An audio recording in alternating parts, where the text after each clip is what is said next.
Ako po si LV. 60 taong gulang, 60 na po ako. At ang ikukwento ko sa inyo ngayon ay babago ng lubusan sa inyong pagtingin sa sarili ninyong pamilya. Sa loob ng 4 na dekada, binuo namin ni Lolo Pedring ang akala namin ay perpektong buhay at perpektong pamilya. Ngunit 3 araw pa lang ang nakalipas, ang aking sariling anak na si Dave at ang aking manugang na si Myra ay walang awang itinulak kaming mag-asawa sa bangin. Habang nakahandusay ako doon, sugatan at naghihingalo, narinig ko ang bulong ni Lolo Pedring at nalaman ang pinakamasamang katotohanan na maitatago ng isang anak. Isang lihim na nagtatago sa dilim sa loob ng 25 taon. Pakinggan po ninyo ang aking salaysay dahil ito ang kwento kung paano namin natuklasan na ang tunay na halimaw ay matatagpuan hindi sa labas ng inyong pintuan, kundi sa loob ng inyong sariling tahanan. Mayroon kaming 2 anak na lalaki, si Rico, ang aming panganay, at si Dave, na mas bata ng 5 taon. Si Rico ang kaluluwa ng bahay, laging tumatawa, laging tumutulong sa kanyang ama sa talyer, laging nagtatanggol sa akin mula sa anumang problema. Si Dave ay iba, mas tahimik, ngunit minahal ko siya ng may parehong sidhi. Bilang isang ina, hindi ka pumipili ng paborito o iyon ang akala ko. Tuwing linggo, matapos ang misa, nagtitipon ang buong pamilya sa paligid ng aming lamesa na ginawa mismo ni Lolo Pedring sa kanyang mga kamay. Ikinukwento ni Rico ang kanyang mga plano na mag-aral ng engineering habang si Dave ay nananatiling tahimik, naglalaro lang sa kanyang pagkain. Simple lang ang buhay, pero napakaganda. Sa gabi, naglalakad kami ni Lolo Pedring sa paligid ng aming munting bayan. Pinag-uusapan ang aming mga pangarap, kung paano namin makikitang lumaki ang aming mga apo, at kung paano kami tatanda ng magkasama sa bahay na iyon. Hindi ko naisip na ang mga paglalakad na iyon ay paghahanda pala para sa isa na halos pumatay sa akin. Tuwing Sabado at Linggo, nagho-host ako ng mga pagtitipon ng pamilya kung saan dumarating ang aking mga kapatid, sina Tita Rina at Tita Ning, kasama ang kanilang mga asawa at mga anak. Puno ng tawanan ang bahay, mga batang tumatakbo kung saan-saan, mga babaeng nagpapalitan ng mga recipe sa kusina, habang ang mga lalaki ay nagkukumpuni ng kung ano sa bakuran. Si Lolo Pedring ang aking perpektong katuwang. Pagkatapos ng 40 taon ng kasal, nagdadala pa rin siya sa akin ng mga ligaw na bulaklak na pinipitas niya papunta sa trabaho. Tinutulungan niya akong maggrado ng mga pagsusulit ng aking mga estudyante at ako naman ay humahawak ng mga piraso ng kahoy para sa kanya habang pinuputol niya ang mga ito sa kanyang talyer. Kami ay isang koponan, isang hindi masisirang unit, o iyon ang akala ko. Sa gabi, umuupo kami sa beranda upang pagmasdan ng mga bituin, nagpaplano ng aming kinabukasan. Pinag-usapan namin ang paglalakbay kapag nagretiro na kami, ang makita ang dagat sa unang pagkakataon, ang magtayo ng mas maliit na bahay kapag nagsimula na ang aming mga anak ng sarili nilang pamilya. Ngunit ang perpektong kaligayahan, tulad ng matutuklasan ko pagkaraan ng maraming taon, ay madalas na nagtatago ng pinakamalalim na trahedya. Nang 20 taong gulang si Rico, may nagbago sa aming pamilya. Nagsimula siyang makipagtalo kay Dave tungkol sa mga bagay na hindi ko maintindihan. Naririnig ko silang nagbubulungan sa pasilyo at tatahimik sila kapag lumitaw ako. Sinabi sa akin ni Lolo Pedring na ito ay tungkol lang sa mga magkapatid at lilipas din iyon. Gusto kong maniwala sa kanya dahil kailangan kong maniwala na perpekto pa rin ang aking pamilya. Isang gabi noong Oktubre, eksaktong 25 taon na ang nakalipas, hindi umuwi si Rico para sa hapunan. Naghintay kami hanggang alas 11, 11 sise, pagkatapos ay alas 12, 12 sise, at pagkatapos ay 1:00, 1 sise na ng umaga. Si Dave ay nasa kanyang kwarto, nag-aaral daw, ngunit napansin ko ang isang kakaibang bagay sa kanyang mga mata tuwing tinatanong ko siya tungkol sa kanyang kuya. Lumabas si Lolo Pedring upang hanapin siya kasama ang aming mga kapitbahay. Tiningnan nila ang bawat sulok ng bayan, bawat trail, bawat lugar na madalas puntahan ni Rico. Sa madaling araw, Natagpuan nila ang kanyang katawan sa ilalim ng River Gorge. Sabi ng pulisya, aksidente lang daw na marahil ay natisod siya sa dilim. Hindi ko kailanman kinuwestiyon ang bersyon na yon dahil hindi ko maisip na ang katotohanan ay mas nakakatakot. Ang libing ni Rico ang pinakamadilim na araw ng aking buhay. Suot ko ang tanging itim na damit ko, ang parehong isinuot ko sa libing ng aking ina. Si Dave ay kakaibang kalmado para sa isang nawalan lang ng nakatatandang kapatid. Habang ako ay umiiyak, hanggang sa wala na akong luha, nanatili siyang tahimik na may ekspresyon na ngayon, pagkatapos ng lahat ng alam ko, ay nagbibigay sa akin ng kilabot. Hindi umalis sa tabi ko si Lolo Pedring sa buong araw, inaalalayan ako kapag nanghihina na ang aking mga binti. Nagbubulungan ng mga salita ng aliw na alam kong naging mapait sa kanyang bibig. Pagkatapos ng pagkamatay ni Rico, nagbago ng lubusan si Dave. Naging mas maasikaso siya, mas mapagmahal, na para bang sinusubukan niyang bumawi sa isang bagay. Tinulungan niya ako sa mga gawaing bahay, sinamahan ng kanyang ama sa talyer, at dinalhan ako ng mga bagay-bagay kapag nakita niyang malungkot ako. Akala ko, ito ang kanyang paraan ng pagharap sa kalungkutan, ng pagpuno sa kawalang iniwan ni Rico. Kay inosente ko pala. Ang ginagawa niya pala talaga ay bumuo ng isang perpektong maskara upang itago ang halimaw sa loob niya. Lumipas ang mga taon at ang sugat ay hindi kailanman ganap na gumaling, ngunit natuto kaming mamuhay kasama nito. Nagpakasal si Dave kay Myra, isang matamis na babae mula sa kabilang bayan, at tila masaya sila. Nagkaroon sila ng 2 magagandang anak at sa wakas, naramdaman ko na parang binibigyan kami ng buhay ng pangalawang pagkakataon sa kaligayahan. Tinawag ako ni Myra na Mama at tinulungan ako sa gawaing bahay kapag bumibisita sila. Minana ni Dave ang talento ng kanyang ama sa pagkakarpintero at may sarili siyang negosyo. Lahat ay tila perpekto muli. Ngunit ngayon, nakahandusay sa ilalim ng bangin na ito na may balibaling tadyang at may lasang metal ng dugo sa aking bibig, naiintindihan ko na ang lahat ng kaligayahang iyon ay isang maingat na binuong kasinungalingan. Ang mga unang palatandaan na may mali ay nagsimula 6 na buwan na ang nakalipas nang magdesisyon kaming mag-asawa na i-update ang aming will, huling habilin. Nag-ipon kami sa buong buhay namin. At sa pagitan ng bahay, ng lupain na namana ko sa aking mga magulang at ng aming bank savings, mayroon kaming halos 11 milyong piso, 11,000 na iiwan sa aming mga anak at apo. Si Dave ang nagmungkahi na bisitahin namin ang abogado. Ma, pa, pareho na kayong 60 taong gulang ngayon. Mahalagang nakaayos na ang lahat. Sabi niya sa amin na may ngiti na ngayon ay tila masama. Tumango si Myra sa tabi niya. Hinahaplos ang aking kamay gamit ang mga daliri na siya ring nagtulak sa akin sa kamatayan. Mahal na mahal namin kayo at gusto naming tiyakin na protektado kayo, dagdag niya sa kanyang matamis na boses. Kay tanga ko na interpretahin ang mga salitang iyon bilang tunay na pagmamahal. Ang abogado, isang matandang lalaki na nagngangalang Attorney Alberto na matagal na naming kilala, ay nagpaliwanag ng mga opsyon. Maaari naming ilagay ang lahat sa isang trust, hatiin ang mana sa mga anak ni Dave, o gumawa lang ng tradisyonal na will. Nagpumilit si Dave na pangalanan siya at si Myra bilang aming tanging tagapagmana, na nangangatuwirang sila na ang hahawak sa patas na pamamahagi sa mga apo.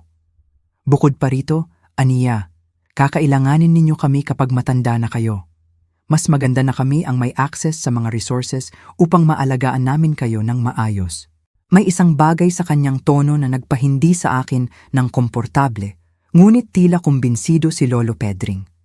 Ang aking asawa, na laging mas mapagtiwala kaysa sa akin, ay tinanggap ang mungkahi ng walang labis na pagtutol. Nagalinlangan ako, lalo na't naalala ko kung paano laging sinasabi ni Rico na tutulungan niya kami sa pinansyal kapag tumanda na kami. May mga plano ang aking panganay na anak, pangarap na alagaan kami pagdating ng panahon, ngunit wala na si Rico at si Dave na lang ang natitira naming anak. Pinirmahan namin ang mga papeles noong Martes ng hapon. Naalala ko, suot ni Myra ang isang magandang berdeng damit at binigyan niya ako ng isang malaking yakap pagkatapos ng seremonya. Ngayon, Opisyal na tayong isang nagkakaisang pamilya, magpakailanman, bulong niya sa aking tainga. Nagbigay sa akin ng kilabot ang kanyang mga salita noon, bagaman hindi ko naintindihan kung bakit. Kinamayan ni Dave ang kanyang ama na may ngiti na hindi umabot sa kanyang mga mata. Nang gabing iyon, habang naghahanda ako ng hapunan, hindi ko maalis sa isip ko ang pakiramdam na nakagawa ako ng isang malaking pagkakamali. Ang sumunod na mga linggo ay naging kakaiba. Nagsimulang mas madalas kaming bisitahin ni Dave at Myra. Ngunit may ibang dating ang kanilang mga pagbisita. Hindi na sila dumarating para lang magkasama ang pamilya.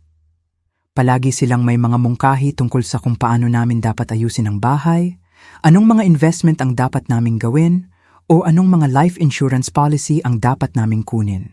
Ma, dapat isipin ninyo ang pagbebenta ng malaking bahay na ito at lumipat sa mas maliit, sabi ni Myra habang sinusuri ang aming mga muebles na may matatalinong mata.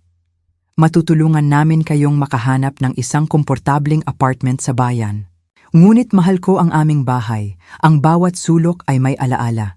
Ang bawat silid ay nagkukwento ng aming 40 taon ng kasal. Ang kusina kung saan ako naghanda ng libu-libong pagkain para sa aking pamilya. Ang talyer kung saan nilikha ni Lolo Pedring ang kanyang mga obra maestra. Ang bakuran kung saan naglaro ang aming mga anak at apo.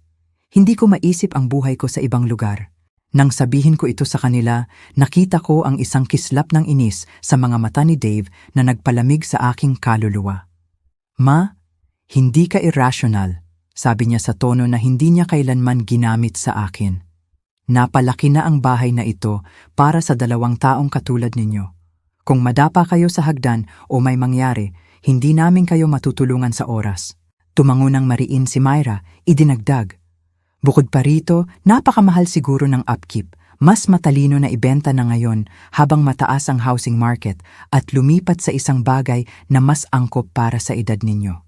Nagsimulang isaalang-alang ni Lolo Pedring ang kanilang mga argumento. Ang aking asawa, na laging praktikal, ay nagsimulang magsalita tungkol sa lohika sa likod ng kanilang mga mungkahi. Ngunit hindi ko maalis sa isip ko ang pakiramdam na mayroong mas malalim sa likod ng lahat ng panggigipit na ito. Isang gabi, pagkatapos ng isa pa sa mga tensyadong usapan na ito, tinanong ko si Lolo Pedring kung hindi ba niya naisip na kakaiba na si Dave ay biglang naging interesado sa aming mga financial affairs. LV, nagmamalasakit lang siya sa atin, sagot niya habang nagsisipilyo ng ngipin. Marahil dapat nating isaalang-alang ang kanyang mga mungkahi. Hindi na tayo kasing bata tulad ng dati. Ngunit nakita ko ang isang bagay sa mga mata ng aking asawa, isang anino ng pag-aalinlangan na ayaw niyang aminin. Ngayon, alam ko na may hinala na si Lolo Pedring, na nagsimula na siyang mag-ugnay ng mga pangyayari na hindi ko pa alam na umiiral. Lumala ang mga bagay-bagay ng imungkahi ni Dave na bigyan namin siya ng power of attorney sa aming mga pananalapi. Pang-iingat lang iyon, paliwanag niya habang naghahanda si Myra ng tsaa sa aming kusina na para bang pag-aari niya ang lugar. Kung magkasakit ang isa sa inyo o magkaroon ng issue sa kalusugan, mapamahalaan namin ang inyong mga affairs ng walang legal na komplikasyon. Ang paraan ng kanyang pagsabi nito ng napakanatural, napakalohikal ay halos nakumbinsi ako. Ngunit may isang bagay sa kanyang pagpupumilit na nagpakaba sa akin. Hindi ako nakatulog ng gabing iyon. Nanatili akong gising na nakatingin sa kisame, nakikinig sa paghinga ni Lolo Pedring sa tabi ko, sinusubukang intindihin kung bakit ako nakakaramdam ng matinding pag-aalala. Kinabukasan, nagdesisyon akong tawagan ang aking kapatid na si Tita Rina para sa payo. Si Tita Rina ay laging mas matalas kaysa sa akin, mas naghihinala sa mga intensyon ng tao.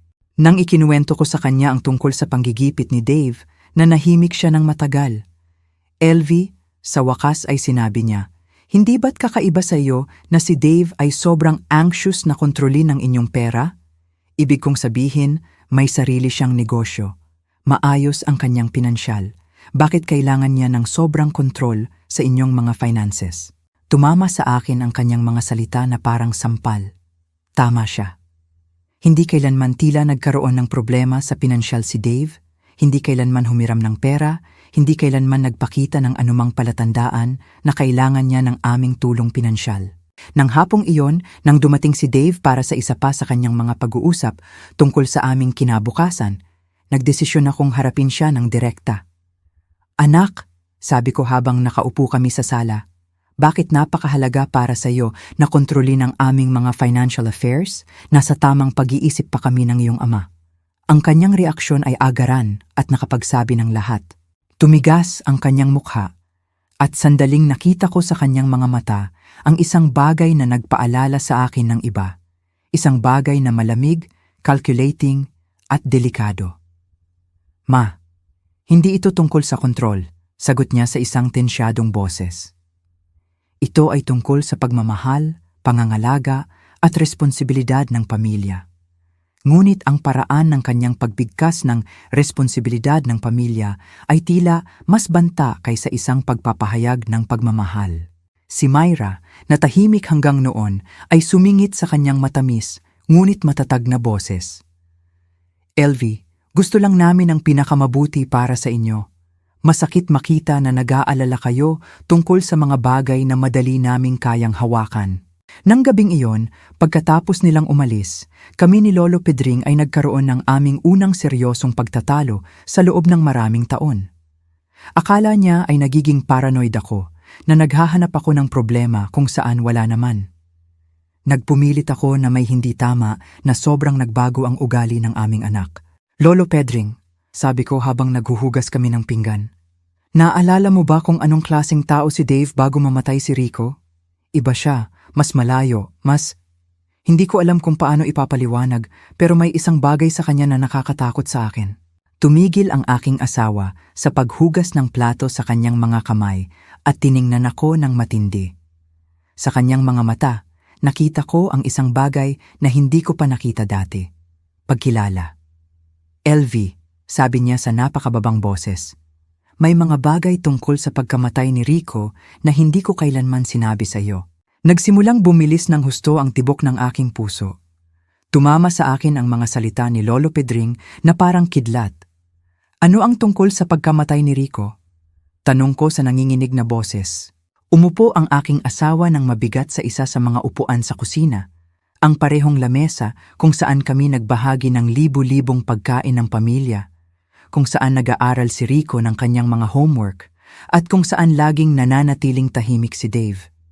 Pinahiran ni Lolo Pedring ang kanyang mga kamay sa kanyang mukha na para bang sinusubukan niyang burahin ang mga alaala na nagpahirap sa kanya sa loob ng 25 taon. Nang gabing namatay si Rico, nagsimula siya sa isang sirang boses. Dave ay wala sa kanyang kwarto nag-aaral tulad ng sinabi niya sa atin. Nakita ko siyang umalis ng bahay bandang 8:00, 8 Myanmar. Sinundan ko siya dahil may isang bagay sa kanyang attitude ang nag-alala sa akin. Kakaiba siya nitong mga araw na ito, mas agresibo, mas may sama ng loob. Huminto ang aking asawa, nakatingin sa kanyang mga kamay na para bang ang kakilakilabot na katotohanan na matagal na niyang tinago ay nakasulat doon. Nakita ko silang nagtatalo sa tabi ng bangin. "LV, narinig ko silang sumisigaw ng mga kakilakilabot na bagay sa isa't isa." Nagsimulang umikot ang aking mundo. Ano ang pinagtatalunan nila? Bulong ko, bagaman ang isang bahagi ng akin ay ayaw nang malaman ang sagot. Tumingala si Lolo Pedring at nakita ko ang mga luha sa kanyang mga mata. Mga luha na hindi man lang niya iniyak sa libing ng aming panganay na anak. Tungkol sa mana. "LV, galit na galit si Dave dahil si Rico ang panganay, dahil ayon sa tradisyon ng pamilya, siya ang magmamana ng karamihan sa ating mga ari-arian. Ngunit mayroon pang iba, isang bagay tungkol sa pera na natuklasan ni Rico." "Anong pera?" Tanong ko, nararamdaman kong nawawala ang lupa sa ilalim ng aking mga paa. Bumuntong hininga ng malalim si Lolo Pedring bago nagpatuloy. 3 araw bago siya mamatay, lumapit si Rico sa akin sa talyer. Natuklasan niya na nagnanakaw ng pera si Dave mula sa savings account ng pamilya. Maliit na halaga sa simula, ngunit pagkatapos ay mas malalaking halaga. May proof si Rico. Nag-iimbestiga siya sa loob ng maraming buwan. Tumanggi ang aking isip na iproseso ang naririnig ko. Ang aking bunsong anak, ang isa na naging maasikaso pagkatapos ng pagkamatay ni Rico, ang isa na tumulong at nag-alaga sa amin, ay nagnanakaw sa amin bago pa mamatay ang kanyang kuya. Bakit hindi mo kailanman sinabi sa akin? Akusa ko kay Lolo Pedring, nararamdaman kong dumoble ang pagtataksil. Dahil nang dumating ako sa bangin ng gabing iyon, huli na ang lahat, sagot niya sa isang boses na nasasakal. Nakita ko si Dave na nakatayo sa tabi ng katawan ni Rico. Ang aming bunsong anak ay nanginginig, umiiyak at inuulit ng paulit-ulit. Aksidente lang yon, aksidente lang yon. Tiningnan niya ako ng mga matang yon na desperado at nagmakaawa siyang tulungan ko siya. Pa, sabi niya, natumba si... Tumulo ang mga luha sa aking pisngi ng walang kontrol. Pero naniwala ka sa kanya, bulong ko, bagaman alam ko na ang sagot. Tumango ng dahan-dahan si Lolo Pedring na may ekspresyon ng pagkakasala na bumabagabag sa kanya sa loob ng mga dekada. Anak ko siya, LV. Ang aking bunsong anak ay humihingi ng tulong at patay na si Rico. Hindi ko maibabalik ang isa sa buhay sa pamamagitan ng pagsira sa isa pa. Akala ko, aksidente talaga iyon, na natuto si Dave ng kanyang aral na magiging mas mabuting tao siya pagkatapos nito. At ang ninakaw na pera?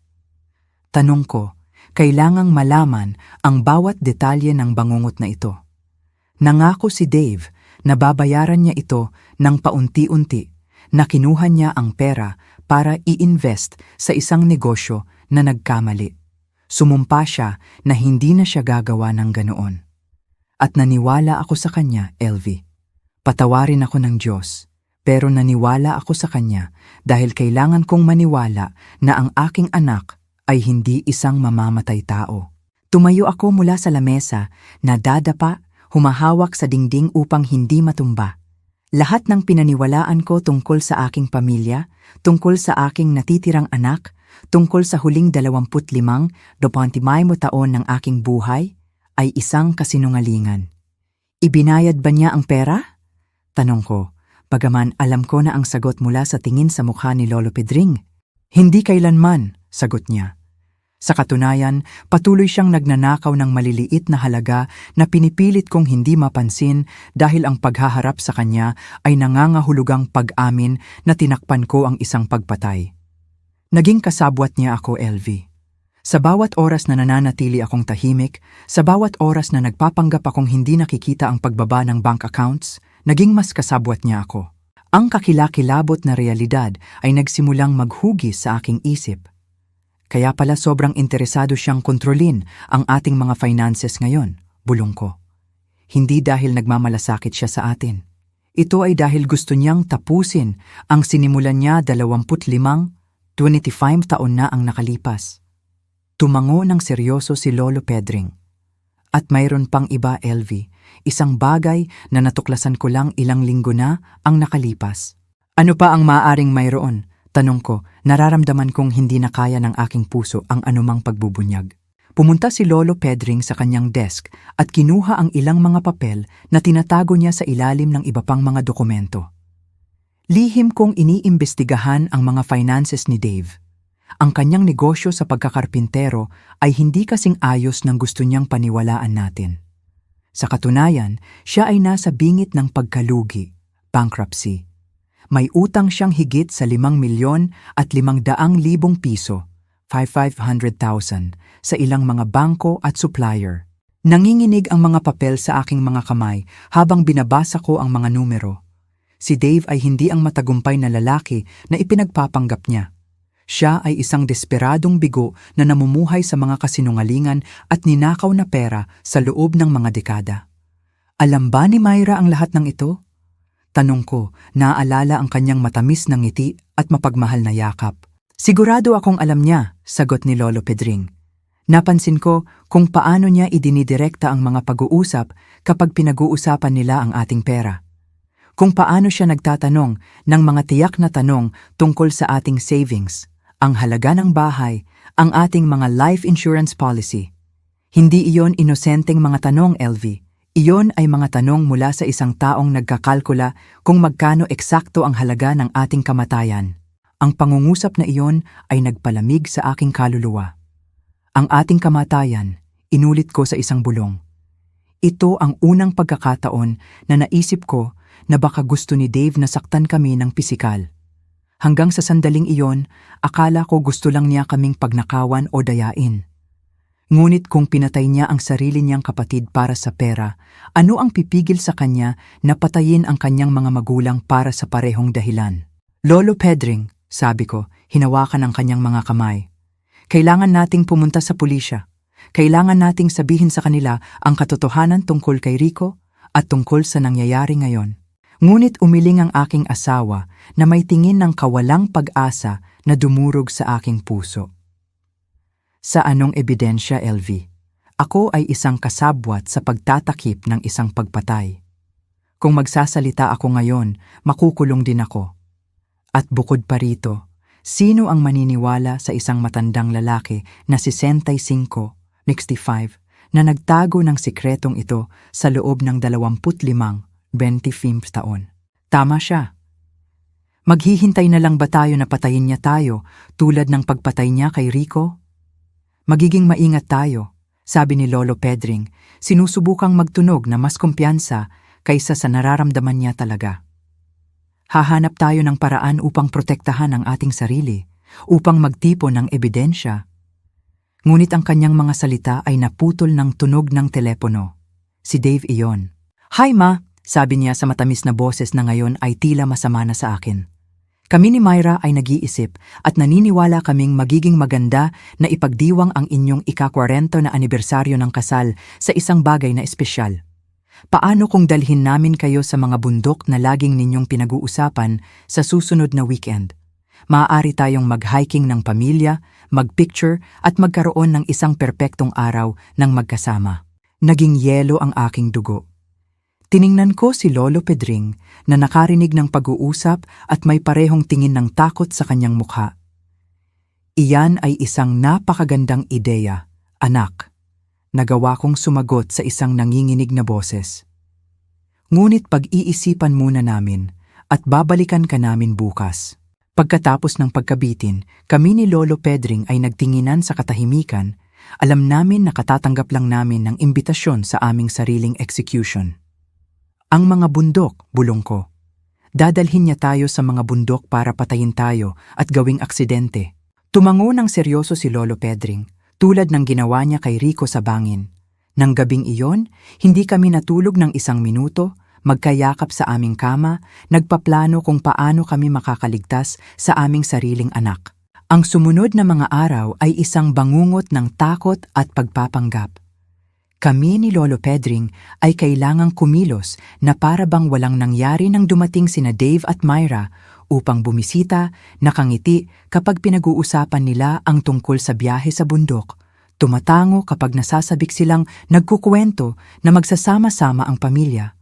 Ngunit sa loob, ang bawat bahagi ng aking katawan ay sumisigaw sa takot. Alam kong nakatingin ako sa mga mata ng mga mamamatay tao ng aking panganay na anak, at ngayon ay nagpaplano sila na gawin din iyon sa akin at sa aking asawa. Dumating si Myra noong Miyerkules ng hapon na may shopping bag at ang maningning ng ngiti na ngayon ay tila ang ngisi ng isang demonyo.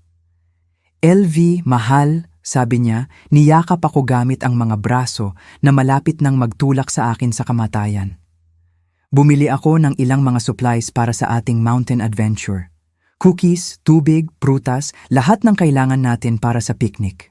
Ipinakita niya sa akin ang laman ng bag na para bang siya ay isang nasasabik na bata. Ngunit ang naiisip ko lang ay kung paano magagamit ang bawat isa sa mga bagay na iyon upang takpan ang aming pagpatay. Nagdala rin ako ng bago kong kamera. Dagdag niya, kinuha ang isang mamahaling digital camera.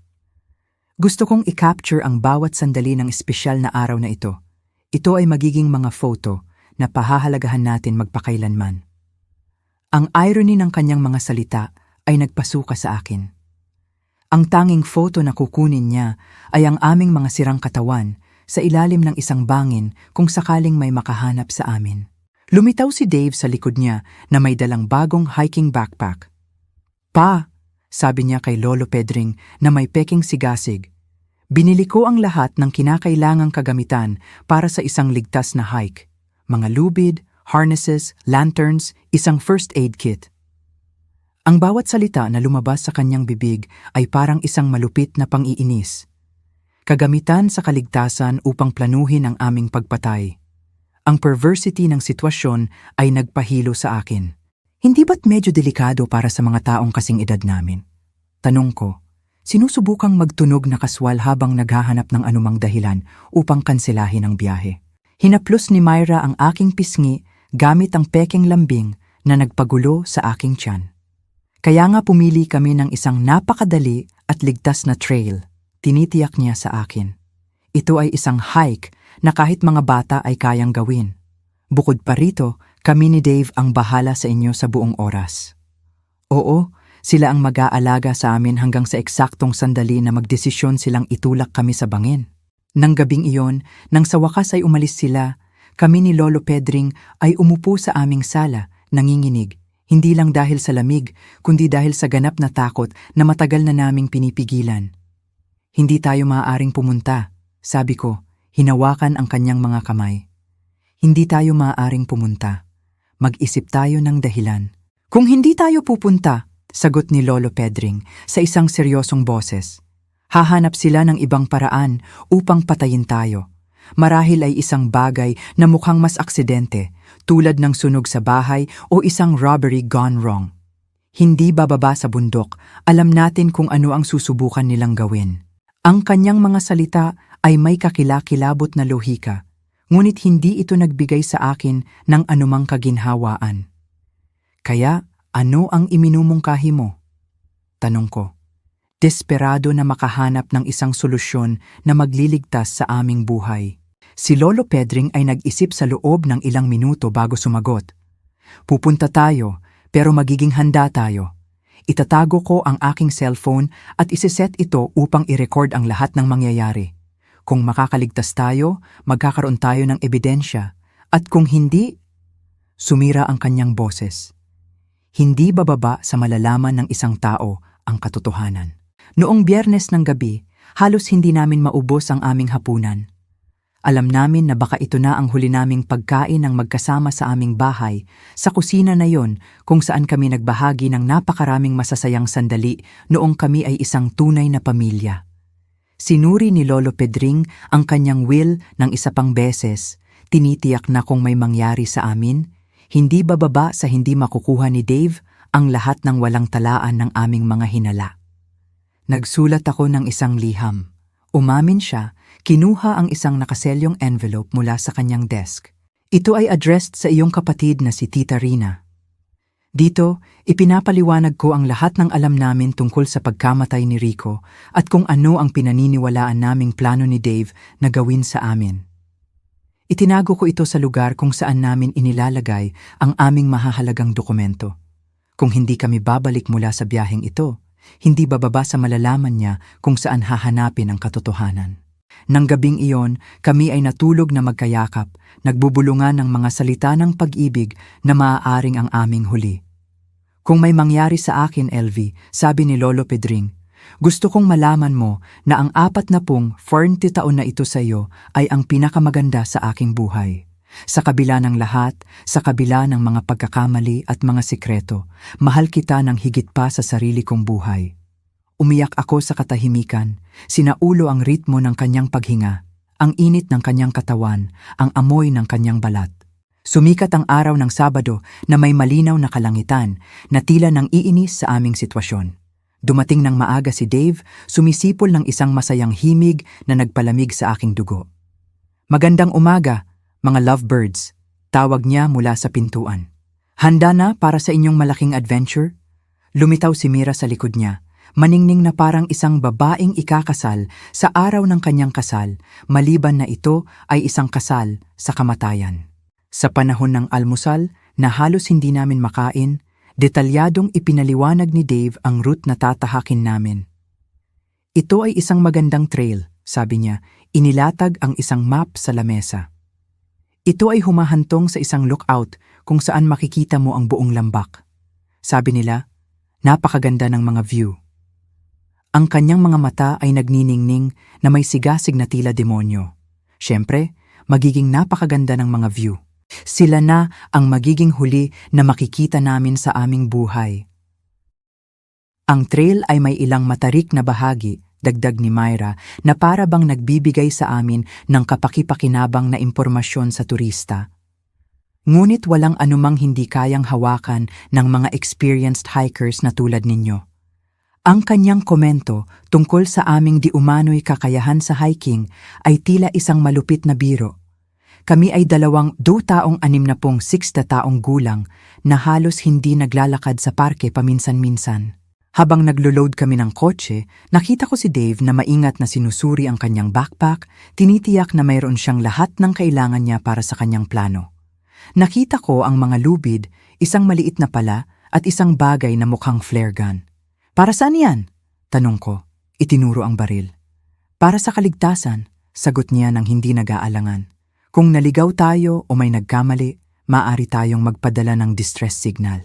Siyempre, magpapadala sila ng distress signal pagkatapos kaming itulak sa bangin upang matagpuan ang aming mga katawan at makumpirma na ito ay isang trahedya na aksidente sa panahon ng isang family hike. Lahat ay calculated. Ang bawat detalye ay binalak upang gawing perpektong natural ang aming pagpatay. Ang biyahe ng kotse papunta sa mga bundok ay tumagal ng 2 oras na tila isang kawalang hanggan. Naglagay si Myra ng masayang musika at sumabay siya sa pagkanta sa mga kanta na para bang talagang pupunta kami sa isang masayang family outing. Maingat na nagmaneho si Dave, sumusunod sa lahat ng mga limitasyon sa bilis, humihinto sa bawat stop sign. Hindi niya gustong maglagay sa panganib ng isang aksidente na makakasira sa kanyang perpektong mga plano. Sa panahon ng biyahe, discreetly hinawakan ni Lolo Pedring ang aking kamay at inactivate ang recording sa kanyang phone. Lahat ng nangyari mula sa sandaling iyon ay maire-record. Kung makakaligtas kami, magkakaroon kami ng proof. Kung hindi, hindi bababa sa hindi mamamatay ang katotohanan kasama namin. Nang sa wakas ay dumating kami sa trailhead, sobrang lakas ng tibok ng aking puso. Akala ko ay tatalon ito mula sa aking dibdib. Maganda ang lugar, may matataas na puno at ang tunog ng isang kalapit na ilog. Ngunit para sa akin, ito ay naging setting para sa aking sariling execution. Kinuha ni na Dave at Myra ang kanilang mga backpack mula sa kotse, nakangiti at nagbibiro na para bang ito ang pinakamasayang araw ng kanilang buhay. Handa na para sa adventure? Tanong ni Dave. At sa unang pagkakataon sa loob ng 25 taon, nakita ko ang parehong malamig na kislap sa kanyang mga mata na mayroon siya ng gabing pinatay niya ang kanyang kuya. Ang mga trail ay nagsimula ng medyo madali, umiikot sa pagitan ng malalagong puno at mga batong nababalutan ng moss. Naglakad si Myra sa unahan namin, patuloy na nagpipicture at nagkokomento tungkol sa ganda ng tanawin. Tingnan mo ang mga ligaw na bulaklak na iyon, bulalas niya. Itinuro ang mga palumpong na puno ng dilaw na bulaklak at ang magandang ibon na iyon. Ang kanyang performance ay perpekto, ang isang mapagmahal na manugang na nag-e-enjoy ng isang espesyal na araw kasama ang kanyang mga biyenan. Naglakad si Dave sa likuran namin, di umano'y upang tiyakin na hindi kami maiiwan. Ngunit naramdaman ko ang kanyang mga mata sa aming likuran na parang mga balaraw. Sa tuwing lumingon ako upang tingnan siya, ngumiti siya ng ngisi na pinahusay niya sa loob ng 25 taon ng mga kasinungalingan. Kumusta na kayo, ma at pa? Tanong niya na may pekeng pag-aalala. Kailangang huminto at magpahinga? Pagkatapos ng 1 oras ng hiking, nagsimula kaming umakyat sa isang mas matarik na bahagi ng trail. Ang aking mga binti ay tila mabigat na at si Lolo Pedring ay hirap sa paghinga. Hindi kami sanay sa ganitong uri ng ehersisyo at alam na alam iyon ng aming mga mamamatay taong anak. Pumili sila ng isang route na pisikal na magpapagod sa amin, na ginagawa kaming vulnerable para sa pagdating ng oras upang isagawa ang kanilang plano. Malapit na tayo sa lookout, anunsyo ni Myra. Bagaman ayon sa map na nakita ko sa bahay, mayroon pa kaming hindi bababa sa 1 pang oras ng hiking, kinumpirma ng kanyang kasinungalingan na wala silang intensyon na abutin ang tunay na lookout. Ang lugar kung saan nila balak patayin kami ay dapat na mas malapit. Sa panahon ng hike, sinubukan kong isaulo ang bawat detalye ng trail, bawat puno, bawat bato na maaaring magsilbing reference kung makakaligtas ako, at kailangang ipaliwanag sa pulisya kung saan eksakto nangyari ang lahat. Ginagawa din ni Lolo Pedring ang pareho, at paminsan-minsan ay nagpapalitan kami ng tingin na puno ng takot at determinasyon. Alam namin na naglalakad kami patungo sa aming kamatayan. Ngunit alam din namin na iyon lang ang aming pagkakataon upang makakuha ng ebidensya laban sa aming mga mamamatay tao. Ay, tingnan mo iyon! Biglang sumigaw si Myra. Itinuro ang isang rock formation na lumitaw sa aming kanan. Ang bangin na iyon ay may hindi kapanipaniwalang view. Bakit hindi tayo umakyat doon upang kumuha ng ilang espesyal na photo? Naging malamig ang aking dugo. Naroon iyon, ang lugar na pinili nila para sa aming pagpatay. Ang bangin ay tumaas ng halos 30 metro sa itaas ng pangunahing trail. Maa-access sa pamamagitan ng isang secondary path na tila mas delikado kaysa sa sinusundan namin. Ang mga bato ay maluwag. Mas kaunti ang mga puno na pwedeng kapitan kung sakaling madapa kami. At mula sa tuktok, makikita mo ang isang bangin na bumabagsak sa isang malalim na gorge na puno ng mga jagged rocks. Hindi ko alam kung magandang ideya iyon. Sabi ko, sinusubukang magtunog na kaswal. Ang trail na iyon ay mukhang medyo delikado para sa mga taong kasing edad namin. Ngunit nagsimula nang maglakad si Dave patungo sa turnoff, dala-dala ang kanyang backpack na puno ng kagamitan sa kaligtasan na alam kong hindi niya gagamitin upang iligtas kami. Halika na, Ma, sabi niya sa boses na ginamit niya noong bata pa siya at gusto niya akong kumbinsihin sa isang bagay. Ilang minuto lang iyon. Bukod pa rito, tama si Myra. Magiging spectacular ang mga photo mula sa itaas.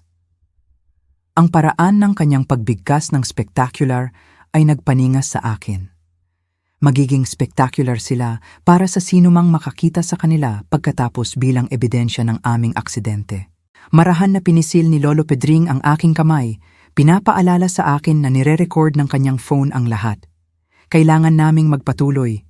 Kailangan naming pumunta hanggang sa dulo upang makuha ang ebidensya na kailangan namin.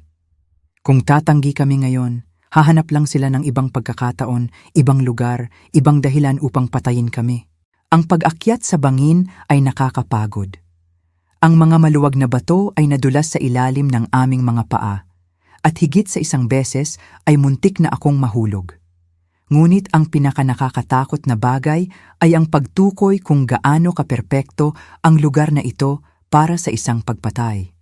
Kung aksidenteng natisod ang isang tao at nahulog mula sa tuktok, walang paraan upang makaligtas. At ang pinakamahalaga, walang magiging saksi. Malapit na, sigaw ni Myra mula sa itaas, kung saan siya ay nakarating na ng may liksi ng isang taong nagplano ng route na ito ng maingat. Sinundan siya ni Dave at pagkatapos ay tinulungan kaming mag-asawa na kumpletuhin ang huling ilang metro ng pag-akyat. Ang kanyang mga kamay sa aking mga braso ay tila mga kuko ng buwitre. Ang lookout ay talagang spectacular. Mula doon, makikita mo ang buong lambak, ang mga bundok sa malayo at ang ilog na paikot-ikot sa gitna ng mga puno. Sa anumang ibang pangyayari, magiging isang magandang sandali na ibahagi sa pamilya. Ngunit alam ko, ang lugar ay tila ang perpektong setting para sa isang bangungot. Halika rito para sa mga photo, sigaw ni Myra. Inilagay ang sarili malapit sa gilid ng bangin. Gusto ko ang lambak sa likuran. Kami ni Lolo Pedring ay lumapit ng dahan-dahan. Ang bawat hakbang ay naglalapit sa amin sa aming huling destinasyon. Nakita ko si Dave na strategically inilalagay ang sarili sa likuran namin, nagkakalkula ng mga anggulo, sumusukat ng mga distansya. Perpekto! Bulalas ni Myra, itinaas ang kanyang kamera. Ngayon, yakapin ninyo ang isa't isa at ngumiti. Kami ni Lolo Pedring ay nagyakapan, marahil sa huling pagkakataon, habang kumukuha siya ng picture pagkatapos ng picture. Ang bawat flash ng kamera ay tila isang kidlat na nag-aanunsyo ng bagyo na malapit nang dumating. Kumuha pa ng isa, mungkahi ni Dave, lumapit sa amin. Ngunit sa pagkakataong ito, umatras ng kaunti upang mas maganda ang tanawin. Ang isang hakbang paatras ay nangangahulugang nasa eksaktong gilid ng bangin. Kami ni Lolo Pedring ay nagpalitan ng tingin. Dumating na ang oras. Kami ay umatras tulad ng sinabi sa amin. Nararamdaman na nawawala ang solidong lupa sa ilalim ng aming mga paa. At tanging ang kawalan ng bangin ang nananatili sa likuran namin. Itinaas ni Myra ang kamera ng isa pang beses, ngunit sa pagkakataong ito, nakita ko ang isang bagay na iba sa kanyang mga mata. Wala nang pangangailangan na magpanggap. Nahulog na ang maskara. Ngiti, sabi niya sa isang boses na hindi na matamis. Ito na ang magiging huli ninyong photo. Sa sandaling iyon, sumugod si Dave patungo sa amin na nakaunat ang kanyang mga braso. Ang plano ay simple. Itulak kami paatras upang mahulog kami sa kawalan, kumuha ng ilang mga photo ng aksidente, at pagkatapos ay bumaba upang i-discover ang aming mga sirang katawan. Ngunit si Lolo Pedring ay naghahanda na para sa sandaling ito. Sa huling segundo, nagawa niyang hawakan ang pulso ni Dave at hilahin siya pasulong. Kung mamamatay kami, sasama ka sa amin. Sigaw niya na may galit na hindi ko pa nakita sa kanya dati. Sa isang sandali, kaming apat ay titiring sa gilid ng bangin, magkakapit kamay sa isang macabre dance sa pagitan ng buhay at kamatayan. Sumigaw si Myra at sinubukan niyang tulungan si Dave, ngunit sobrang bigat ng aming lahat. Naramdaman ko na bumigay ang lupa sa ilalim ng aking mga paa. Naramdaman na nagsimulang manalo ang gravity sa labanan. At pagkatapos, nahulog kaming apat ng magkasama, locked sa isang nakamamatay na yakap, sumisigaw habang sumisipol ang hangin sa paligid namin, at ang mabato na lupa ay papalapit ng napakabilis. Sa mga segundong iyon na tumagal ng isang kawalang hanggan, naisip ko si Rico kung paano niya naramdaman nang itulak siya ni Dave sa bangin 25 taon na ang nakalipas. Ang impact ay brutal. Narinig ko ang kakilakilabot na tunog ng mga buto na nababali. Ang tunog ng aking sariling katawan na nababasag laban sa mga bato. Ang sakit ay hindi mailarawan. Ngunit mas kakilakilabot ang lasa ng dugo sa aking bibig at ang katiyakan na sa pagkakataong ito, nanalo si Dave. Sa pagkakataong ito, walang magiging saksi upang sabihin ang katotohanan. Ngunit pagkatapos, narinig ko ang boses ni Lolo Pedring, mahina ngunit malinaw. Elvie, huwag kang kikilos, magtulog-tulugan ka. At napagtanto ko ang isang bagay na hindi ka pani-paniwala. Buhay pa ako. Ang sakit ay sobrang tindi, akala ko ay mababaliw ako. Ang bawat bahagi ng aking katawan ay sumisigaw sa pagdurusa. Naramdaman ko ang dugo na umaagos sa aking mukha at isang bagay na basa at malagkit ang bumabasa sa aking damit. Ngunit ang boses ni Lolo Pedring ay umalingaw-ngaw sa aking mga tainga na parang isang banal na utos. Magtulog-tulugan ka. Sa isang pagpupumilit na hindi ko alam na mayroon ako, nanatili akong ganap na hindi gumagalaw, kinokontrol pati ang aking paghinga upang hindi ito mapansin. Ilang metro ang layo, naririnig ko ang mga daing ng sakit mula kina Dave at Myra. Nakaligtas din sila sa pagkahulog, ngunit mula sa kanilang mga ungol, tila sila ay nasa mas masamang kondisyon kaysa sa amin. Myra, narinig ko ang sirang boses ng aking anak. Okay ka lang ba? Ang kanyang pag-aalala para sa kanyang asawa ay nagpagulo sa aking tiyan. Ang lalaking ito na pumatay sa sarili niyang kapatid at sinubukang patayin kami, ay may kakayahan pa ring makaramdam ng pag-ibig para sa isang tao. Sa tingin ko, nabali ang binti ko, daing ni Myra. Masakit, Dave. At ano ang tungkol sa mga matatanda? Ang walang galang na paraan ng kanyang pagtukoy sa amin ay nagkumpirma ng alam ko na. Hindi kami kailanman naging pamilya sa kanya. Kami ay mga balakid lang sa kanyang daan patungo sa aming pera. Narinig ko ang paggalaw na para bang gumagapang si Dave patungo sa amin. Sobrang bilis ng tibok ng aking puso. Natatakot ako na marinig niya ito. Patay na sila, anunsyo niya pagkatapos ng ilang minuto na tila mga oras. Pareho silang nakabukas ang mga mata, ngunit hindi na humihinga. Ang kanyang kasinungalingan ay nagbigay sa akin ng kakaibang pag-asa. Kung naniniwala siyang patay na kami, baka magkaroon kami ng pagkakataon. Perpekto bulong ni Myra na may kasiyahan na nagpalamig sa aking dugo. Nagtrabaho ito tulad ng binalak namin. Well, maliban sa bahagi na nahulog din tayo. Narinig ko ang kanyang mapait na tawa.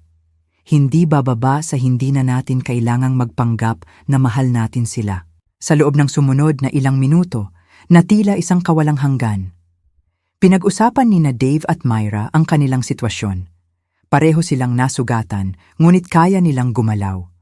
Ang plano ngayon ay gumapang hanggang sa makahanap sila ng isang lugar kung saan sila makakahingi ng tulong at pagkatapos ay ikukuwento ang kwento kung paano sila himalang nakaligtas sa isang trahedyang aksidente na pumatay sa kanilang mahihirap na lolo't lola. Tandaan ang kwento, sabi ni Dave kay Myra. Nagpipicture kami ng may gumuho na bato sa ilalim ng mga paa ni Pa. Nadapa siya at sinubukang humawak, hinila niya si Ma kasama niya. Sinubukan naming tumulong, ngunit nahulog din kami. Mahalaga na magtugma ang ating mga kwento. Alam ko, sagot ni Myra.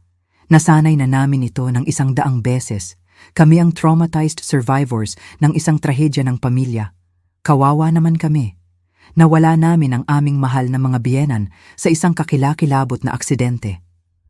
Ang kanyang performance ay sobrang nakakumbinsi na kung hindi ko na itira ang katotohanan, naniwala ako sa bawat salita.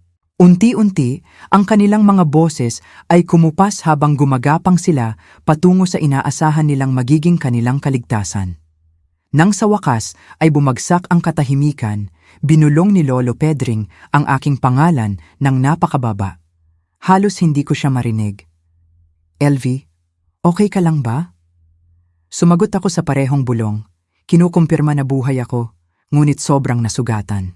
"Bali ang kaliwang binti ko," sinabi niya sa akin sa isang boses na nasasakal sa sakit. "At sa tingin ko, mayroon akong ilang sirang tadyang. Ikaw, kumusta ka?" Gumawa ako ng mental inventory ng aking katawan. Naramdaman ko ang matinding sakit sa aking kanang braso. Ang aking ulo ay kumikirot na para bang may sumasakit dito gamit ang martilyo at tiyak na may mali sa aking balikat. Ngunit buhay ako at iyon ay higit pa sa inaasahan ko. "Masama tayo, pero buhay tayo," bulong ko. Walang signal dito sa ilalim. Iyon ang pinakanakakatakot na bahagi ng aming sitwasyon. Buhay kami, ngunit nakulong sa ilalim ng isang bangin, nasugatan at walang paraan upang makipag-ugnayan sa labas ng mundo. Kung walang darating upang hanapin kami, mamamatay kami rito nang dahan-dahan mula sa uhaw, gutom o sa aming mga sugat. "Lolo Pedring," bulong ko. "Bago huli na ang lahat, kailangan kong sabihin mo sa akin ang lahat. Lahat ng talagang nangyari ng gabing namatay si Rico." Bumuntong hininga ng malalim ang aking asawa na para bang naghihintay siya sa sandaling ito sa loob ng 25 taon. Nang gabing iyon, nagsimula siya sa isang nanginginig na boses. Dumating si Rico upang hanapin ako sa talyer. Galit na galit siya. May mga papeles siya sa kanyang mga kamay, mga bank statement. Ipinakita niya sa akin ang ebidensya na nagnanakaw ng pera si Dave mula sa ating mga account sa loob ng maraming buwan. Maliit na halaga sa simula, pagkatapos ay mas malalaking halaga. Nag-iimbestiga si Rico dahil napansin niya ang mga discrepancy sa ating savings. Ang pisikal na sakit ay humalo sa emosyonal na sakit habang pinakikinggan ko ang katotohanan na naitago sa loob ng mga dekada. Gusto ni Rico na harapin si Dave ng gabing iyon, nagpatuloy si Lolo Pedring. Sinubukan ko siyang pakalmahin upang kumbinsihin siyang maghintay hanggang kinabukasan. Ngunit determinado siya.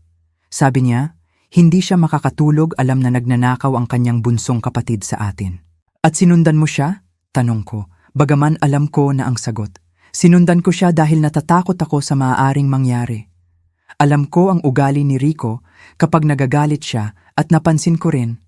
Well, may napansin akong kakaiba kay Dave nitong mga huling araw. Isang lamig na nagbigay sa akin ng kilabot. Nang dumating ako sa bangin, nagpatuloy si Lolo Pedring. Natagpuan ko silang sumisigaw sa isa't isa. Hawak ni Rico ang mga papeles sa kanyang kamay, winawagayway ang mga ito sa mukha ni Dave.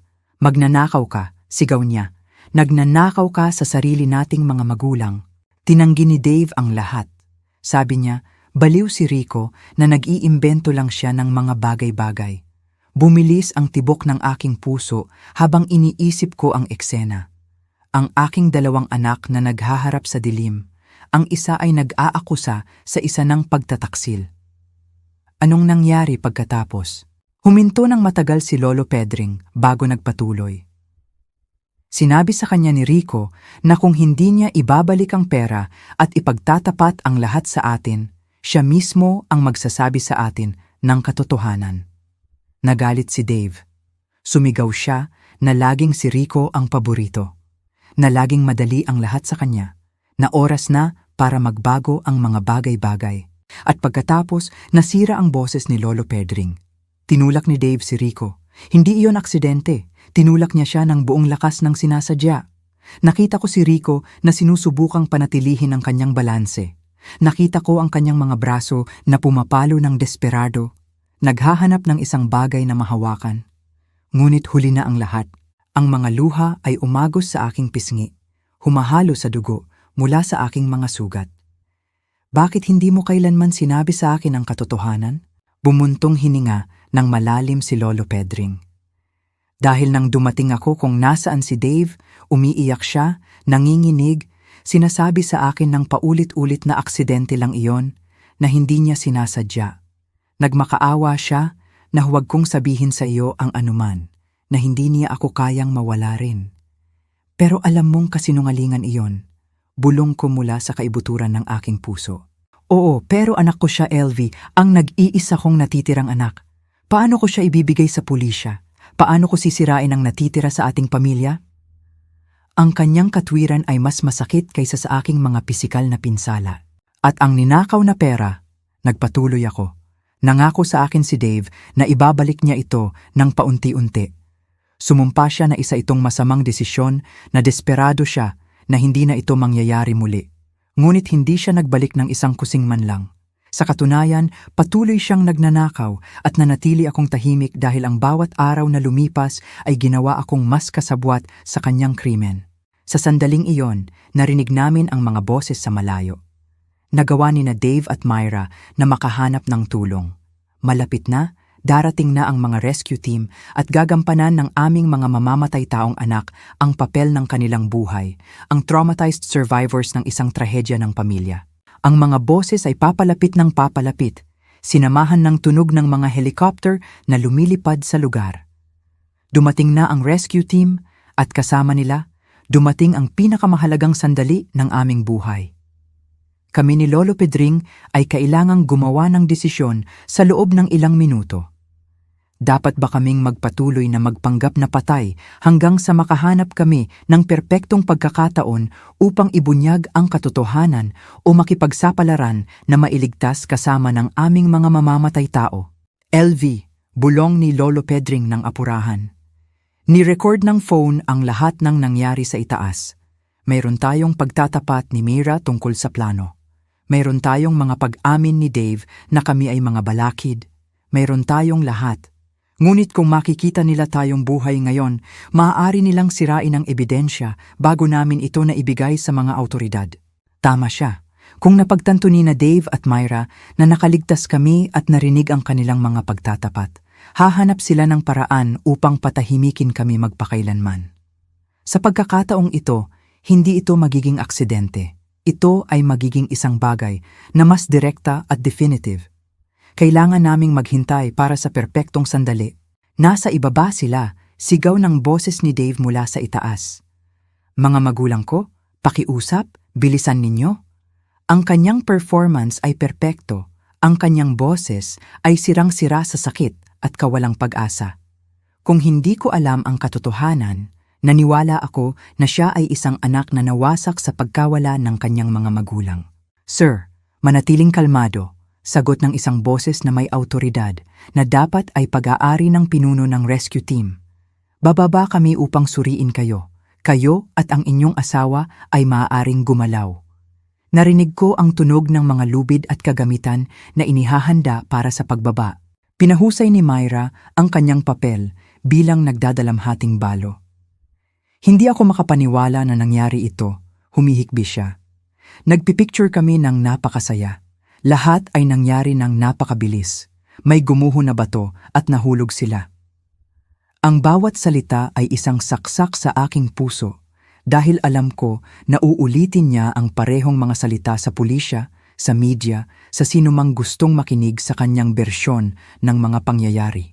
Nagsimulang bumaba ang mga tagapagligtas. Naririnig ko ang kanilang mga boses na papalapit. Ang tunog ng kanilang mga bota laban sa bato.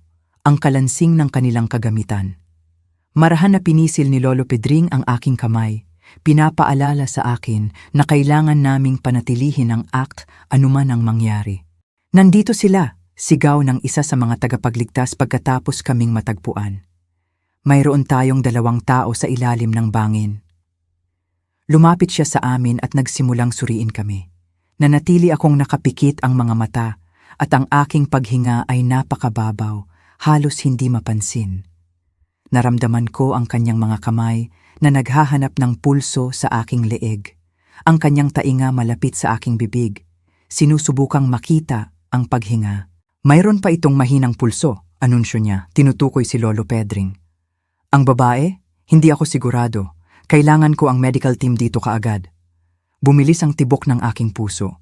Gumagana ang plano. Maniniwala sila na si Lolo Pedring ay nasa bingit ng kamatayan, ngunit buhay pa rin, habang ako ay malapit na sa kamatayan upang hindi maging isang agarang banta. Sa loob ng sumunod na ilang minuto, na tila mga oras, nagtrabaho sa amin ang mga paramedics. Naramdaman ko na naglagay sila ng oxygen mask sa akin, sinuri ang aking mga sugat, at sinigurado ako sa isang stretcher. Sa buong oras, kailangan kong labanan ang bawat instinct sa aking katawan na sumisigaw sa akin na imulat ang aking mga mata, humingi ng tulong, ihinto ang pagpapanggap. Ang lalaki ay stable, ngunit critical. Narinig ko ang isang paramedic na nagulat sa radio. Ang babae ay nasa napakaseryosong kondisyon, halos hindi mapansin ang pulso. Kailangan naming itransport sila sa ospital kaagad. Perpekto. Dadalhin nila kami sa ospital kung saan magkakaroon kami ng pagkakataon na makipag-usap sa mga awtoridad nang hindi kami kayang patahimikin ni Dave at Myra. Sa panahon ng pag-akyat sa mga stretcher, narinig ko ang mahihinang hikbi ni Myra at ang mga salita ng aliw na iniaalok sa kanila at kay Dave ng mga tagapagligtas. Napakabait ninyong nakaligtas dito, sabi ng isang tao sa kanya. Isang himala na medyo maayos kayo. Kung alam lang nila na ang tunay na himala ay kami ni Lolo Pedring ay buhay upang sabihin ang katotohanan. Sa medical helicopter, habang lumilipad kami patungo sa ospital, naramdaman ko ang presensya ni Lolo Pedring sa stretcher sa tabi ko. Ang mga paramedics ay nakatuon sa pagpapanatiling stable sa kanya, at mula sa kanilang mga pag-uusap, naintindihan ko na siya ay nasa critical condition. Ang kanyang mga pinsala ay mas seryoso kaysa sa akin. At sa loob ng isang kakilakilabot na sandali, natakot ako na baka mamatay siya bago kami magkaroon ng pagkakataon na ibunyag ang katotohanan. Ma'am! Narinig ko ang isa sa mga paramedics na nagsasabi sa akin, kung naririnig ninyo ako, kumapit kayo. Pupunta na kami sa ospital sa loob ng ilang minuto. Ang kanyang boses ay banayad, puno ng isang tunay na compassion na nagkakaiba ng husto sa kasinungalingan na naririnig ko mula sa sarili kong pamilya. Nang dumating kami sa ospital, ang kaguluhan ay agaran. Ang mga doktor at nurse ay tumatakbo mula sa isang gilid patungo sa isa pa, sumisigaw ng mga medical orders na hindi ko naintindihan. Dinala ako ng direkta sa isang emergency room kung saan nagsimula silang magtrabaho sa aking mga pinsala.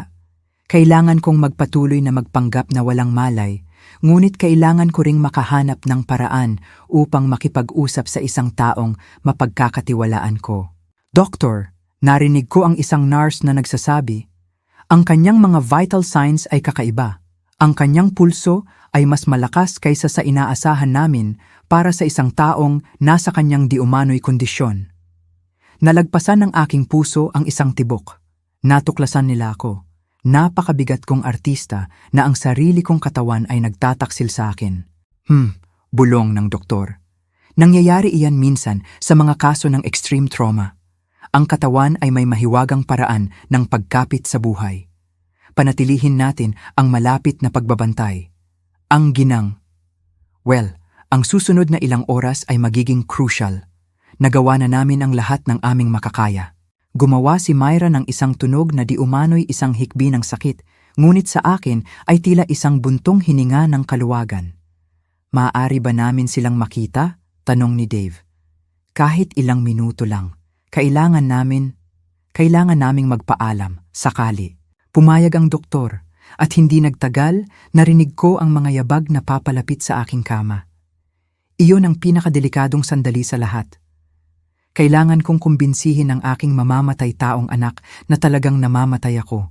Naramdaman ko ang presensya ni Dave sa tabi ng aking kama. Hinawakan ng kanyang kamay ang akin, at ang kaya ko lang gawin ay huwag agad na hilahin ang aking kamay. Ma, bulong niya. Kung naririnig mo ako, gusto kong malaman mo na mahal kita. Sobrang paumanhin na nangyari ito. Ang kanyang mga salita ay poisoned honey, matamis sa ibabaw, ngunit nakamamatay sa kanilang essence. Lumapit si Myra mula sa kabilang panig. LV mahal, bulong niya. Naging parang isang ina ka sa akin. Hinding-hindi ka namin malilimutan. Sinungaling. Ang tanging dahilan na hindi nila ako malilimutan ay dahil kailangan nilang mamuhay na may kaalaman na pinatay nila ako. Ngunit pagkatapos, lumapit si Dave sa aking tainga at bumulong ng isang bagay na nagpalamig sa aking dugo. Sana, natuto ka na ng iyong aral, ma. Hindi ka dapat nagtanong ng napakaraming tanong tungkol sa ating mga finances. Ang ilang katotohanan ay mas mahusay na manatiling nakabaon tulad ni Rico. Sa sandaling iyon, alam ko na gumana ang aming plano. Katatapos lang magtapat ni Dave, at kahit na wala akong paraan upang i-record ito, mayroong isang nurse sa kwarto na nakarinig ng bawat salita. Ang bulong ni Dave ay umalingaw-ngaw sa aking mga tainga na parang isang direktang pagtatapat ng kanyang pagkakasala. Binanggit niya si Rico. Inamin niya na ang ilang katotohanan ay dapat manatiling nakabaon. At ang pinakamahalaga, kinilala niya na ang aming mga tanong tungkol sa finances ang dahilan ng aming aksidente. Ngunit kailangan ko pa.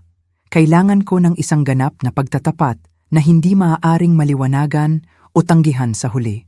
Ang nurse na nakarinig ng komento, isang dalaga na nagngangalang Nurse Inez, ayon sa kanyang ID badge, ay nanigas sa tabi ng monitoring machine. Nakita ko sa pamamagitan ng aking kalahating nakapikit na mga mata habang lumalaki ang kanyang mga mata sa pagkagulat at takot. May narinig siya na hindi niya dapat narinig at sinabi sa akin ng kanyang ekspresyon na naiintindihan niya ang mga implications ng mga salitang iyon ng perpekto. Ano ang sinabi mo tungkol kay Rico? Bulong ni Myra, halatang nagulat sa pagbanggit sa patay na kapatid. Nagpilit si Dave na pagtanto na sobra ang nasabi niya. Wala, bulong niya. Ang ibig ko lang sabihin, laging nagtataka si Mama kung ano talaga ang nangyari ng gabing iyon. Sa tingin ko, hindi na mahalaga ngayon. Ngunit mahalaga iyon. At si Myra ay sapat na matalino upang mapagtanto na nagkamali ang kanyang asawa. Dave, sabi niya sa isang tensyadong boses, umalis na tayo. Kailangan ng mga doktor ng espasyo upang magtrabaho.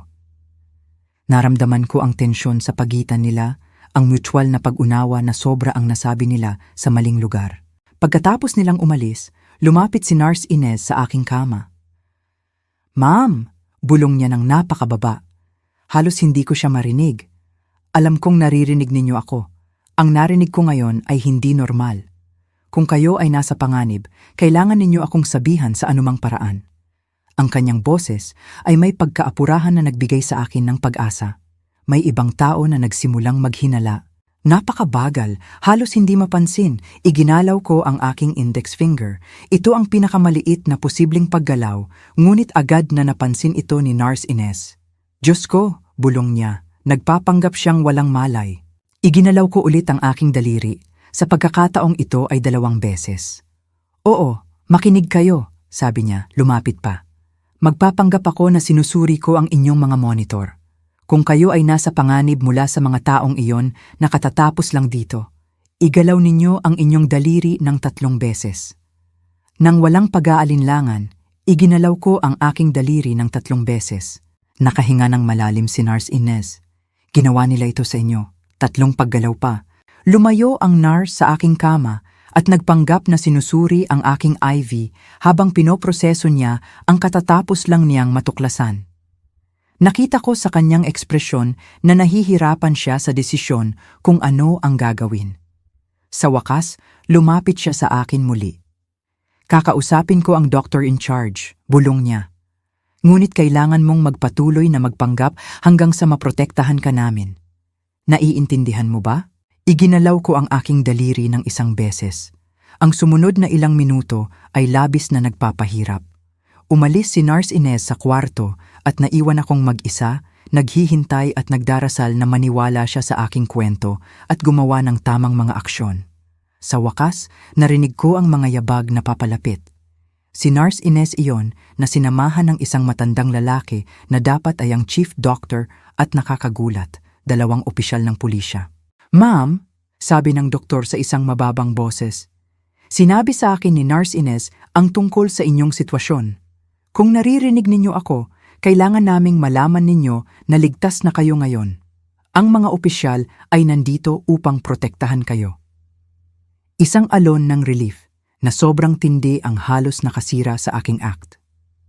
"Maaari ba ninyong imulat ang inyong mga mata?" tanong ng isa sa mga opisyal. Nang dahan-dahan, napakabagal, iminulat ko ang aking mga mata.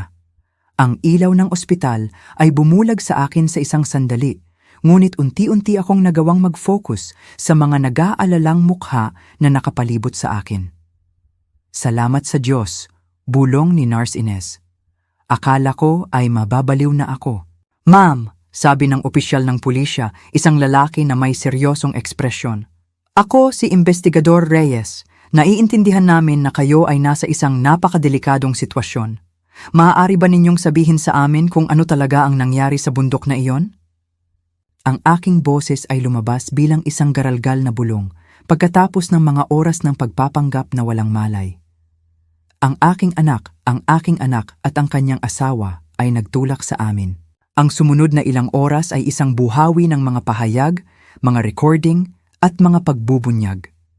Sinabi ko kay Investigador Reyes ang lahat ng alam ko. Ang pagkamatay ni Rico, ang mga pagnanakaw ni Dave, ang panggigipit na baguhin ang aming will, at sa wakas ang plano na patayin kami sa bundok. Ngunit ang pinakamahalagang bagay ay ang recording sa phone ni Lolo Pedring. "May recorded evidence ang inyong asawa?" tanong ng detective, nagniningning ang kanyang mga mata. "Oo," sagot ko. "Lahat ay nasa kanyang phone. Ang mga pagtatapat, ang mga plano, lahat." Agad na pumunta ang detective sa kwarto kung saan ginagamot si Lolo Pedring. Nakabalik malay si Lolo Pedring 1 oras pagkatapos ko at nang ipaliwanag ng detective ang sitwasyon, ibinigay niya ang kanyang phone nang walang pag-aalinlangan. "Narito ang lahat," sabi niya sa isang mahina ngunit matatag na boses. 25 taon ng kasinungalingan at ang katotohanan tungkol sa nangyari ngayon. Habang sinusuri ng mga police technicians ang recording, nanatili sina Dave at Myra sa waiting room, ginagampanan ng kanilang bahagi bilang mga pamilya na nawasak sa iba pang mga bisita sa ospital. Wala silang ideya na ang kanilang maingat na performance ay malapit ng matapos magpakailanman. Ang recording ay malinaw, anunsyo ng detective pagkatapos ng 1 oras. Mayroon kaming explicit confessions tungkol sa pagpatay kay Rico, mga pag-amin tungkol sa pagnanakaw ng pera at direktang ebidensya ng premeditated attempted murder laban sa inyong dalawa. Ito ay higit pa sa sapat upang arestuhin sila. "Ngunit arestuhin ninyo ba sila dito?" tanong ko, nag-aalala tungkol sa aming kaligtasan. Kung napagtanto nila na buhay kami at nagkukwento, tumango ang detective, naiintindihan ang aking pag-aalala. Mayroon na kaming mga opisyal sa posisyon. Sa sandaling makuha namin ang arrest warrant na pirmado, dadalhin namin sila. Sa ngayon, kayong dalawa ay nasa ilalim ng proteksyon ng pulisya. Ang irony ng sitwasyon ay hindi nakaligtaan sa akin. Sina Dave at Myra ay nasa ibaba, marahil ay nakikipag-usap sa iba pang mga kamag-anak ng pasyente, tumatanggap ng mga pakikiramay para sa aming mga kamatayan. Nagpaplano kung paano hahawakan ang aming libing at mana. Wala silang ideya na sa itaas sa mga kwarto ng ospital, sinisira namin ang kanilang maingat na binuong mundo ng mga kasinungalingan. Mayroon pa bang iba? sabi ng detective, kinuha ang isang folder ng mga papeles. Pagkatapos marinig ang inyong kwento, inimbestigahan namin ang finances ng inyong anak. Hindi lang siya nalugi tulad ng hinala ninyo, ngunit may utang din siya sa ilang mapanganib na tao, mga unofficial lenders na hindi tumatanggap ng mga palusot. Naging malamig ang aking dugo. Ibig mong sabihin na hindi lang kami inconvenient sa kanya? Kinumpirma niya iyon, sabi ng detective. Kayo ang tanging kaligtasan niya. Sa inyong mana, maaari niyang bayaran ang kanyang mga utang at magsimulang muli. Kung wala kayo, malamang ay patay na siya sa loob ng ilang linggo. Ang pagbubunyag na iyon ay nagdagdag ng isang bagong dimensyon sa pagtataksil. Hindi niya lang kami nakita bilang mga balakid. Nakita niya kami bilang kanyang financial lifesaver. Ang aming kamatayan ay hindi lang convenient para sa kanya. Ito ay talagang kinakailangan para sa kanyang kaligtasan. At ano ang mangyayari sa aming mga apo? Tanong ko, nararamdaman ang isang bagong alon ng sakit sa pag-iisip ng mga inosenteng anak ni na Dave at Myra. Ang social services ang kukuha ng temporary custody sa kanila, sagot ng detective ng Banayad. Ngunit sa pagkaunawa ko, maaari kayong mag-apply para sa custody kapag nakabawi na kayo sa inyong mga pinsala. Ang ideya ng pagpapalaki sa mga anak ng aming sariling mga mamamatay tao ay nakakabigla, ngunit ito rin ang tanging paraan upang tiyakin na may isang magandang bagay ang lalabas mula sa bangungot na ito.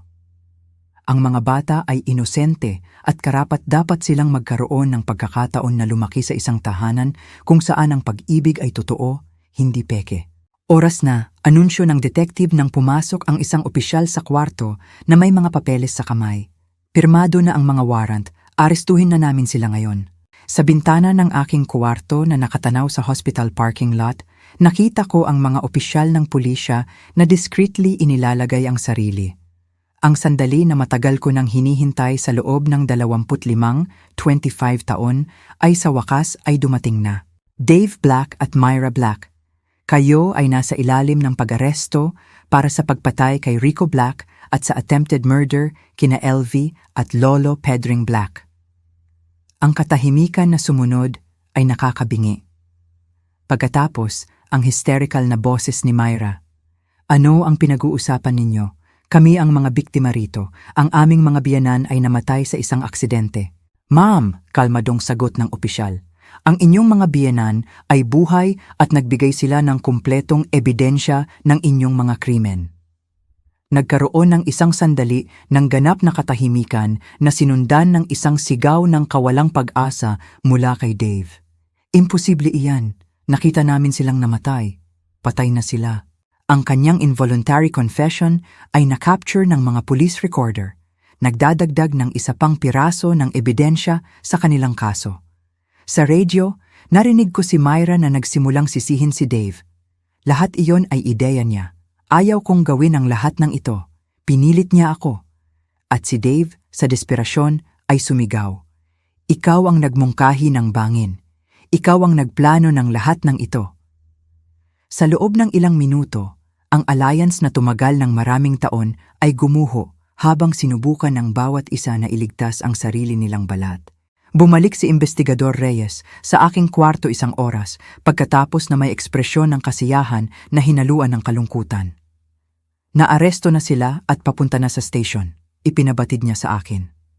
Pareho silang nagsisikap na sisihin ang isa't isa na lalo lang nagpapalakas sa ating kaso. Ngunit mayroon pang iba na kailangan kong sabihin sa inyo. Ano pa? Tanong ko. Bagaman hindi ako sigurado na kaya ng aking puso ang anumang pagbubunyag. Sa panahon ng pag-aresto, natagpuan namin ito sa backpack ng inyong anak. Sabi niya, ipinakita sa akin ang isang maliit na digital recorder. Tila, nirecord niya ang kanyang mga pag-uusap sa inyo at sa inyong asawa sa loob ng huling ilang linggo, marahil ay naghahanap ng ebidensya na naghihinala kayo sa isang bagay. Naging malamig ang aking dugo. Ano ang ibig sabihin niyan? Bumuntong hininga ang detective. Ibig sabihin, alam niyang nagsisimula na kayong matuklasan ang katotohanan. Ang biyahe sa bundok ay hindi isang spontaneous desisyon. Ito ay isang direktang tugon sa inyong mga hinala. Sa isa sa mga recording, malinaw na maririnig si Myra na sinasabi sa kanya, "Kailangan nating kumilos ng mabilis bago sila pumunta sa pulisya." Ang lalim ng pagpaplano at ang lamig ng kalkulasyon ay nagpahinga sa akin. Hindi lang sila nagplano na patayin kami. Nagbabantay sila sa aming mga pag-uusap, sinusuri ang antas ng panganib na ipinapose namin sa kanila. Kami ay mga daga sa isang maze, at sila ang mga siyentipiko na nagmamasid sa aming bawat galaw. Mayroon pang iba, nagpatuloy ang detective, na natagpuan namin sa investigation ng kanyang mga finances. Ang inyong anak ay hindi lang may utang sa mga mapanganib na lenders, ngunit pinalsipika rin niya ang inyong pirma sa ilang mga dokumento, sinusubukang i-access ang inyong mga bank account. Kung namatay kayo sa bundok na iyon, magkakaroon siya ng agarang access sa lahat ng inyong resources. Ang bawat bagong pagbubunyag ay tila isa pang saksak. Ang sarili kong anak ay hindi lang nagplano na patayin ako.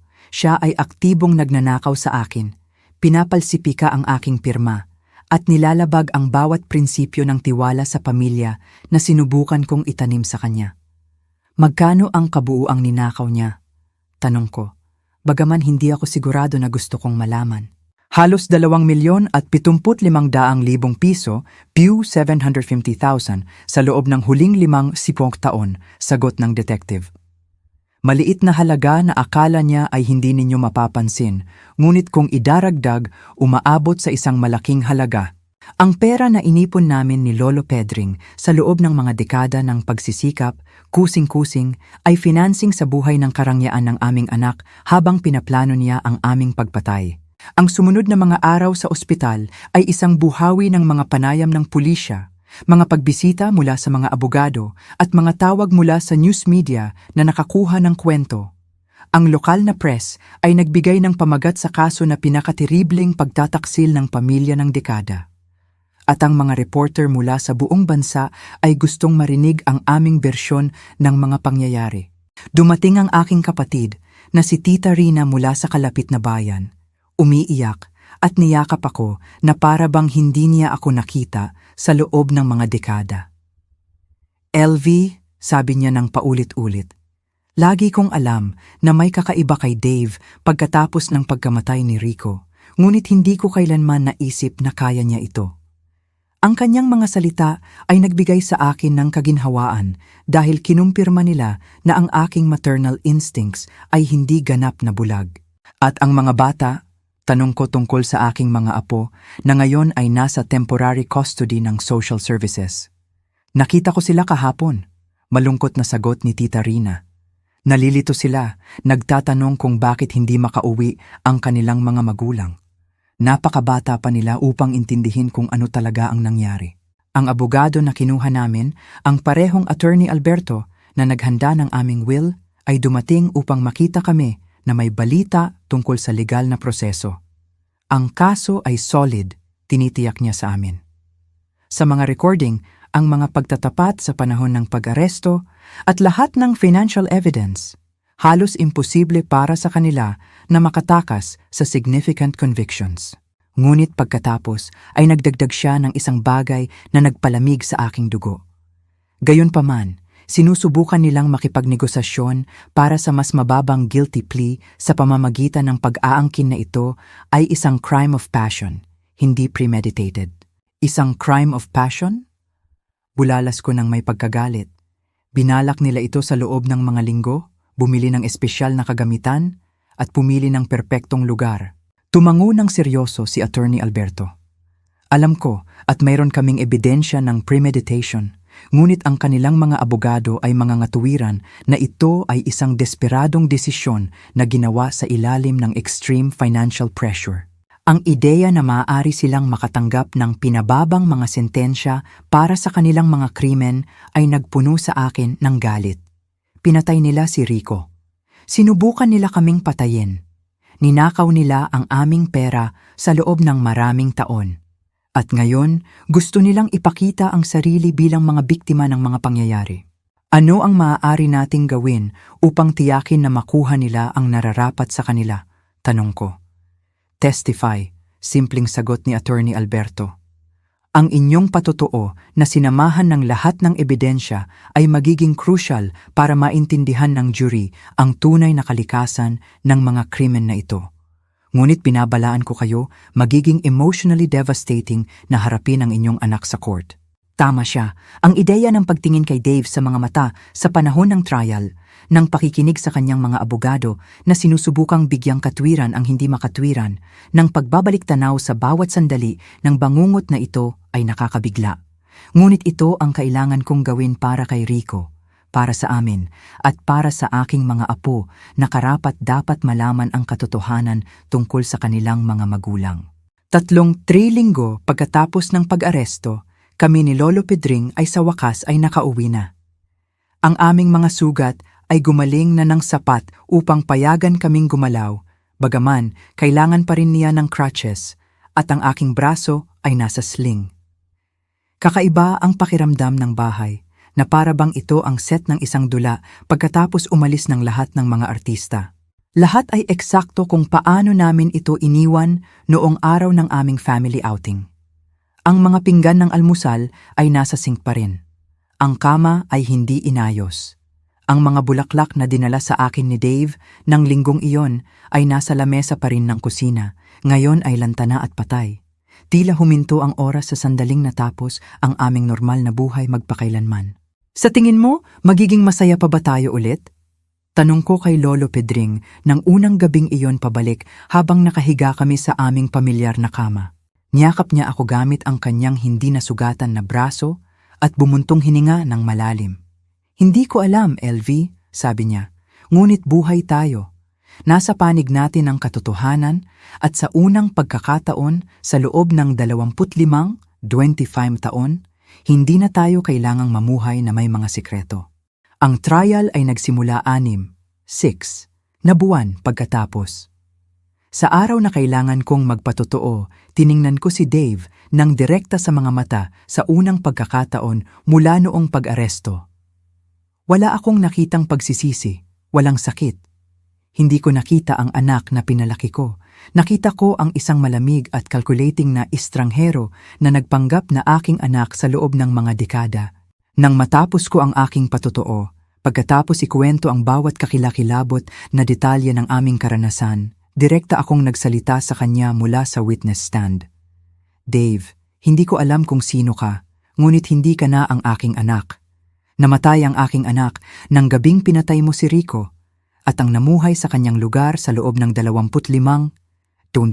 taon ay isang halimaw na hindi ko sinasadyang tinulungang palakihin.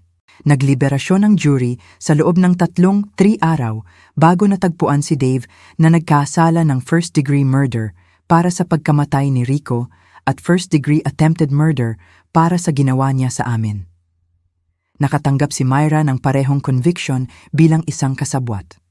Pareho silang sinentensyahan ng life in prison nang walang posibilidad ng parol. Ngayon, 1 taon pagkatapos, kami ni Lolo Pedring ay nagsimula na sa proseso ng formal na pag-ampon sa aming mga apo. Sila ay magaganda at inosenteng mga bata na karapat-dapat na magkaroon ng pagkakataon na lumaki na alam kung ano ang tunay na pag-ibig. Hindi ang manipulative at toxic na pag-ibig na natanggap nila mula sa kanilang biological parents. Sila Dave at Myra ay nahatulan na mga kapatid, habang buhay sa kulungan. Pero kami ni Lolo Pedring, nakaligtas at ngayon nagsisimula na kaming magpalaki sa aming mga apo. Ang mga bata ay inosente. Kailangan nilang malaman ang totoo. Kaya gabi-gabi, bago sila matulog, ikinukwento ko sa kanila ang tungkol sa kanilang Tito Rico. Sinasabi ko sa kanila ang tungkol sa kabaitan, tungkol sa katapatan. At lalo na, sinasabi ko sa kanila na anuman ang mangyari, ang pag-ibig, ang tunay na pag-ibig ng pamilya, ay laging mananaig laban sa kasinungalingan at kasakiman. Dahil ang kaluluwa ni Rico ay nabubuhay sa kanila. Ito lang ang tanging paraan upang makahanap ako ng kapayapaan. Ito ang aming bagong pag-asa. Ako po si LV at ito ang aking kwento.